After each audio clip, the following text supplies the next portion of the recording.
Hey, this is Dan Olson, and this is the Artist Corner. Thank you so much for coming by today. Today we're going to do something a whole lot different. As you can see, we are not in my typical art space.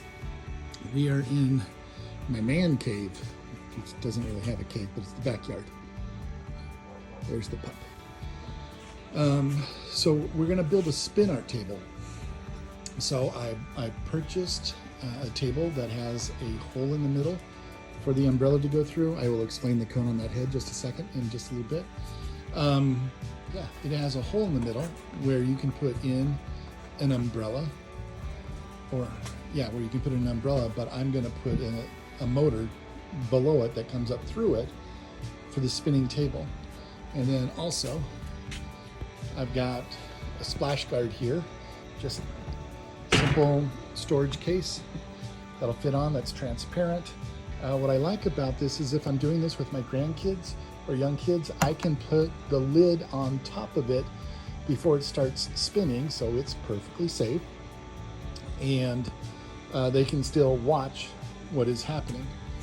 Okay, now just quickly to my dog. You'll have to excuse that the backyard is not looking too stellar at the moment. As you saw, my pup's got that cone on his head, and he recently had to have part of his back paw amputated because he had a there you are. Hey, buddy.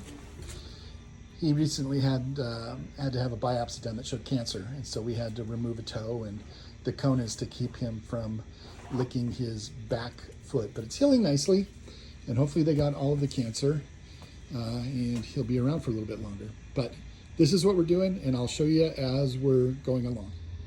And how that equates to my grass being dead is the vet said that he wasn't allowed to get his back paw wet.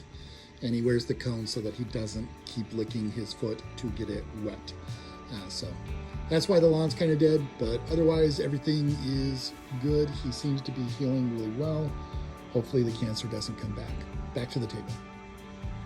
Okay, we got the 4 legs put in. Now we're going to put in the braces. You can see there's cardboard that it came in that I put down to protect the surface of the table. Okay, we put the support beam, or whatever you want to call that, in place. And so next we will attach the motor right through there and connect that to the ignition and speed control. And then again, we will drill holes in the bottom of that so that it can spin up through that as well, and that'll collect all the paint. We're gonna wait for a couple of weeks for my son to come up, who's much better with electricity than I am. So for Calder and I, we will see you in a couple of weeks. Okay, now we're gonna go ahead and we are going to build the platform. I got some 3/4 inch thick MDF wood. I got it cut at the hardware store to 14 1/4 inches. So we should be able to put a 14-inch canvas on it perfectly. Got some super glue, which will be used as the adhesive to put it together. And then I have these 2-inch screws that I will throw in also to make sure that it's held together. The thing that's most important here is getting a platform that will not warp over time. Plywood simple plywood would warp over time. Particle board would warp over time. Dimensional wood, I had contemplated using 1x6s and then kind of making a X out of them. But the hardware store guy was not a fan of that idea. So he said that this would be the best way to go. Okay, we're now at the point where we're ready to move forward on this project. We're gonna lay this piece of wood here in between these slats so that we can attach this motor to it. These little corner things here will be attaching to the side of the wood. And then we have an AC adapter to convert electricity from what this needs to what our speed control needs. Okay, so we'll keep you posted as we move along, but we are moving along. Oh, hey look, you can see that the grass is starting to look a little bit better. There's Calder over there. No longer wearing the cone of shame, so he's pretty happy about that. Let's keep building. Making one cut. Okay, so now we have my son in town. Before he got here, I was kind of the brains of the project, but now he's both the brains and he's the bronze. And I'd love to say I'm the looks, but he's probably that too. And so we're gonna go ahead and slice this piece of lumber into the length that we need it.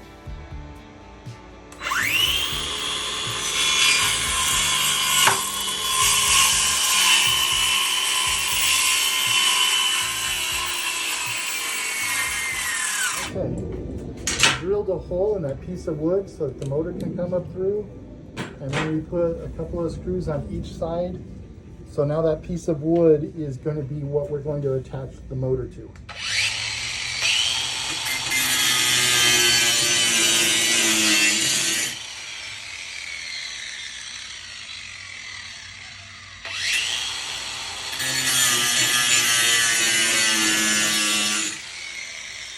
I'm not sure if you can see it, but we are creating a few sparks. And so we do have a fire extinguisher with us. We decided to add in a couple more screws because redundancy is cheap and making a mistake is costly.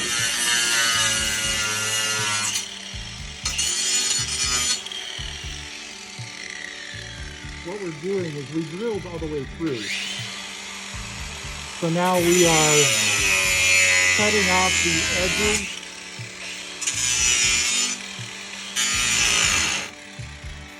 We're cutting off the edges of the screws so that they're flat with the wood. Okay, so now the screws are flat with the wood. Okay, so we're getting ready to attach the splash guard. We have it centered right now on the table, and then we're going to drill through screws to attach it firmly to the table. Okay, so there you can see we are screwing the splatter guard into the table. Okay, now what we're doing is we are connecting this 20 gauge wire that we purchased to the motor. This motor is going to connect to the speed control. Speed control has low, high, various speeds in between, on and off. We need to connect the motor leads right here, and then we're going to connect on this side, we're going to connect this over to our converter, and this is going to take the AC power from the wall and it's going to convert it to DC power, so we have the right type of electricity to run our motor. Okay, we are in my paint space. There's my paint table. Look, now you know what my whole setup looks like. But we have connected all of the electricity to our motor, and then we have the controller there, and we have the adapter down there to convert the AC to the DC. And this is what it looks like when you turn it on. Okay. And then with the little knob over there that Colby is holding, we can control how fast it spins at. We need to wait for a couple of component parts to arrive from Amazon tomorrow morning, but we are a good 80% plus of the way of where we're trying to get to. Okay, now we are applying L brackets to the bottom of our platform that we're going to put the canvas on, and then that will hold the canvas in while it is spinning. Okay, that is a 14-inch by 14-inch canvas sitting inside of the platform. It's going to hold it nice and snug. The canvas is about 3/4 of an inch tall. The platform is about 3/4 of an inch tall, and the L brackets are 1.5 inches. So we wanted to make sure that there wasn't anything that was reaching up too high above the canvas, just for safety's sake. Yeah, this is going to work perfectly. Okay, as you can see, we put on some wood braces. That was to help locked down the splash guard bin, and we are now getting ready to attach the motor to the underside of the spin table so that it can spin the platform. Okay, so here we have measured precisely how far half the depth is of our hole so that we will know where to line up the bolts. So now we're going to put in some starter holes.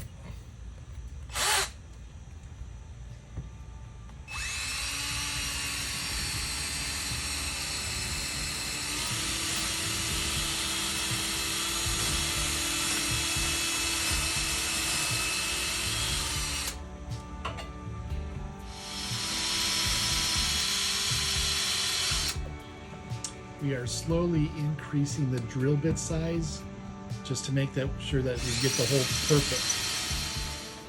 Okay, we went through a few drill bits, but we got it so that it fit in nice and snug. Okay, so there's the screw coming up from the bottom that we will attach the wood platform to. Okay, we attached the speed controller a little bit off to the right, figuring that we didn't want it dead center on the table because we don't want people kicking it or hitting it as they're painting. But that's screwed in. We're now going to place a little box around it just to provide a little bit of support and protection. So here we are. We have my grandson who's throwing on some colors that he likes. That go good together. Yeah, that go good together.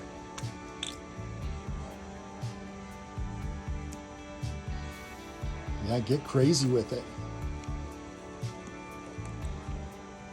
I already got some on me. Yeah, we got paper towels. We can get you clean afterwards. Try and get, a little bit out on the corners out here so that the paint will spread. That one's empty. Okay. That one. Also empty. You have like some red and some magenta over there, which is close to pink if you want. Right. Okay. Kind of a turquoise. Love it. Right. Oh. Shoot. Yeah, you're pouring purple all over yourself. Okay. Oh, this one doesn't have wood on. Okay, then you can just pour it straight on. Oh, does it look like it has wood? Does it? Oh, this one you got. Careful. No, let's just put that one back. It's possible the paint dried over the top, and that one's just going to get messy. You got that darker blue right there if you want. Some darker purple. Okay, let's see if we can't pop those lids off. Yeah.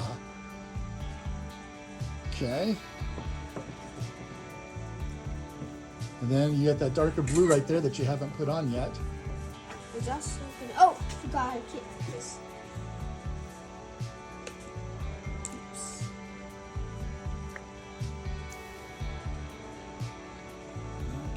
Now we haven't fully attached the speed controller to the table yet, but Yes. we have it attached enough that you can see how this is going to work. Are you good with the colors? Yeah. Okay. You can spin it. Okay. Lid Lid is over here.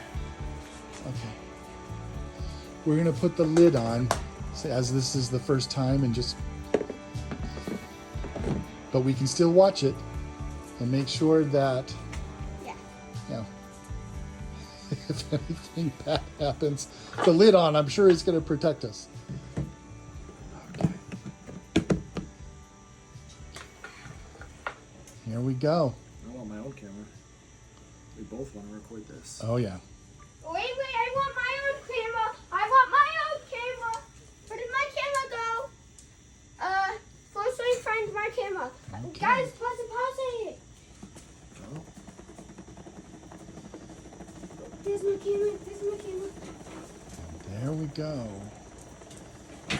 That's about medium speed. Okay. And so the frame rate, it's actually spinning much faster than what you're being able to see. I'm doing a slow-mo.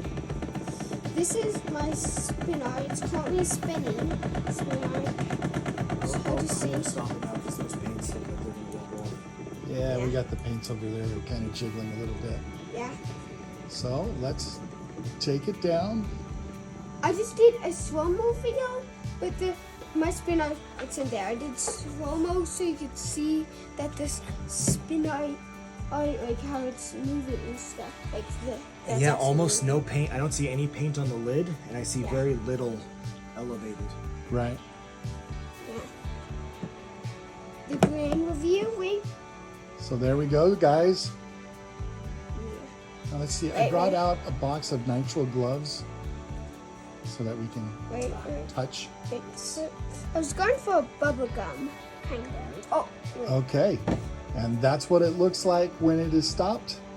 Spun out beautifully. This is so good. This is so good. My grandson's work of art. Did you enjoy that, Max? Was it fun? Yes. Yeah, it was.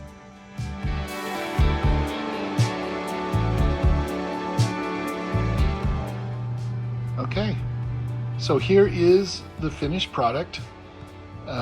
We attached the power control there, which if you push the on button right here, this will then control the speed. I can spin it slowly. I can spin it far faster. I believe that this will get up to over 2,000 RPMs if desired. It was a really fun project. I got to tell you, as we were building it, we definitely Thomas Edison'd it from time to time, meaning that we found 1,000 different ways of how not to build it. There's one example. But we had a lot of fun, and now this is repeatable. I've seen a lot of people doing spin art, usually with a drill and a little bit of setup, and then it's probably a one and done activity that everybody said that they had a great time and had a lot of fun doing. But I have a lot of grandkids, and they'll come over from time to time, and now anytime they want to use the spin art table, we'll come out and we'll play a little bit. Thank you for watching. Please leave any comments that you have down below and subscribe, hit the like button. Thank you.